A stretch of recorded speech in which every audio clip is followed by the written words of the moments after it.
Finally मेरे पास 4 minute और है जीने के लिए, उसके बाद मैं इस दुनिया से चली जाऊंगी। यस दीदी। दीदी दुनिया छोड़ के जाना तुम बाद में, पहले मुझे ये बताओ कि तुम कौन से दुनिया की प्राणी हो जो तुमको पहले ही पता रहता है कि तुम्हारे पास कितना दिन है जीने के लिए या फिर कितना वक्त बचा है।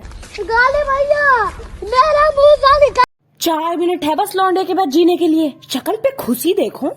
अब बस 4 मिनट में मरने वाली और आप इतनी खुश हो रही हैं? हाँ, क्योंकि मुझे इतनी बेकार लाइफ नहीं जीनी है। मैं आपको इतनी जल्दी मरने नहीं दूंगी, मैं अपना कुछ टाइम आपको ट्रांसफर कर रही हूँ। हाँ?